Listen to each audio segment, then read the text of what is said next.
گھریلو کچن میں کھانا پکاتے وقت بے شمار تجربات ہوتے ہیں جن میں کافی کیمسٹری شامل ہوتی ہے۔ زیادہ تر سبزیاں اور پھل موسمی ہوتے ہیں، سال کے مختلف اوقات میں اگتے اور ملتے ہیں، لیکن سال بھر نہیں ملتے۔ مزید یہ کہ کوئی بھی پھل، سبزی یا کھانے کی اشیاء بہت دنوں تک ٹھیک نہیں رہتی اور سڑ جاتی ہیں۔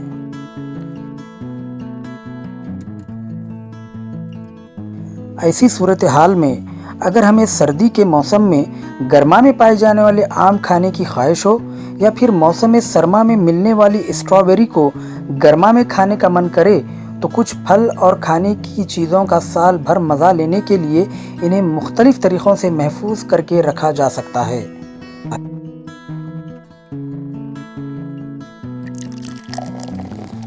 یہ آج کا موضوع ہے، غذائی تحفظ یعنی فوڈ پریزرویشن۔ تحفظ کے بارے میں بات کرنے سے پہلے آئیے جانتے ہیں کہ پھل یا کھانا کیوں سڑ جاتا ہے۔ در حقیقت ماحول میں لا تعداد خرد اضویے ہوتے ہیں۔ یہ خرد اضویے باہر رکھے گئے کھانے پر پنپتے ہیں۔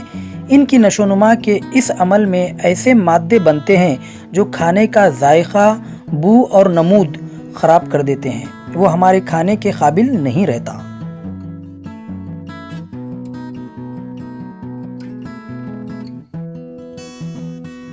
ہندوستان میں اچار زیادہ تر گھروں میں بنا کر رکھا جاتا ہے۔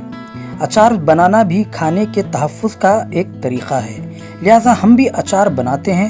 آئیے تحفظ کے اس طریقہ کار کی سائنس کو سمجھیں۔ آپ لیمو یا آم کا اچار بنا سکتے ہیں۔ کچھ لیمو کو دھو کر صاف کرتے ہیں، ان کو چھوٹے چھوٹے ٹکڑوں میں کاٹتے ہیں، انہیں ایک صاف خشک کٹوری میں ڈالیں اور اس میں تھوڑی ہلدی، مرچ اور تھوڑا نمک ملاتے ہیں۔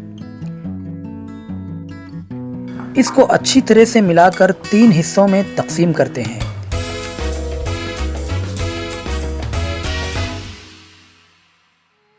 ایک بوتل کو فریج میں رکھتے ہیں، دوسری کو یوں ہی باہر، اور تیسری میں تیل ڈالتے ہیں، اتنا کہ لیمو کے تمام ٹکڑے مکمل طور پر ڈوب جائیں۔ اسے بھی باہر چھوڑ دیتے ہیں۔ اب کچھ دنوں تک تینوں بوتلوں کا معائنہ کریں گے۔ غور سے دیکھیے گا کہ ہو سکتا ہے کہ اوپر سے تازہ نظر آئے لیکن نیچے سے خراب ہو۔ کچھ ہی دنوں میں بغیر تیل کے باہر رکھے ہوئے لیمو کے ٹکڑوں پر فنگس اگ گئی ہے۔ فریج میں رکھا ہوا اچار جیسے کا ویسا ہے، اور تیل ڈالا ہوا اچار بھی فریج سے باہر رکھنے پر بھی جیسے کا ویسا ہی ہے۔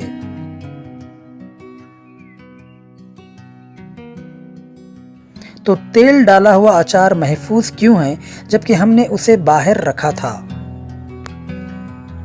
جیسا کہ ہم نے پہلے دیکھا، ماحول میں موجود خرد اضویے کھانے کی خرابی کا سبب بنتے ہیں۔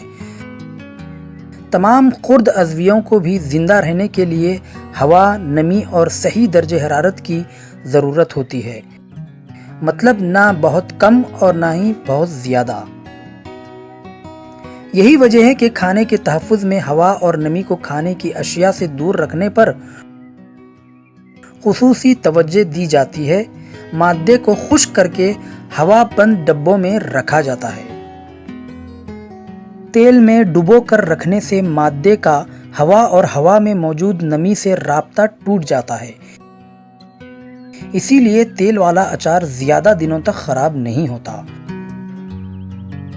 اچار میں نمک زیادہ مقدار میں ڈالا جاتا ہے۔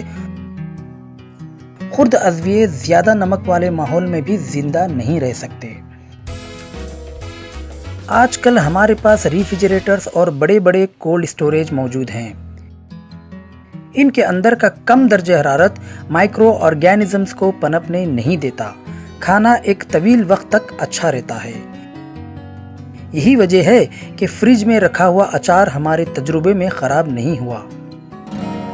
قدیم زمانے میں لوگ سمندر یا زمین کے ذریعے لمبے لمبے سفر پر جاتے تھے، تب انہیں اپنے ساتھ کھانا لے جانا پڑتا تھا۔ یہ ضروری تھا کہ ایسے طریقے تلاش کریں جس میں کھانا زیادہ دن تک خراب نہ ہو۔ یہ مانا جاتا ہے کہ اچار بنانا اور کھانے کے تحفظ کے دیگر طریقوں کو بھی اسی طرح دریافت کیا گیا ہے۔ غذائی اشیاء کا تحفظ دوسرے بہت سے طریقوں سے کیا جاتا ہے۔ پھلوں کے جیمز اور جیلیز میں شکر کا محلول استعمال ہوتا ہے۔ سبزیاں، مچھلی اور گوشت وغیرہ کو دھوپ میں نمک لگا کر سکھایا جاتا ہے۔ کئی سبزیوں کو نمکین پانی میں رکھ کر طویل عرصے تک استعمال کیا جاتا ہے۔ اس کے علاوہ کچھ کیمیکلز کو بطور حفاظتی مادے یعنی پریزرویٹیوز کے طور پر استعمال کیا جاتا ہے۔ وہ جیم، جیلی، چٹنی، مشروبات، اچار، کیک وغیرہ میں استعمال ہوتے ہیں اور اس طرح سے کسی ایک موسم میں ملنے والی کھانے کی چیزوں سے ہم سال بھر لطف اندوز ہو سکتے ہیں۔ آج آپ کے لیے 2 کام۔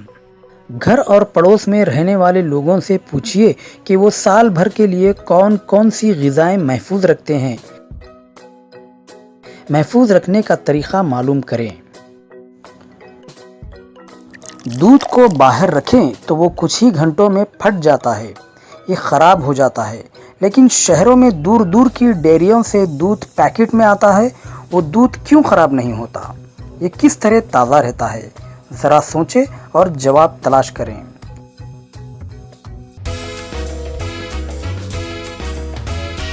یاد رکھیں، ہمارے باورچی خانے میں کھانے کے ساتھ ساتھ بہت سے علوم، خاص طور پر سائنس بھی موجود ہوتی ہے۔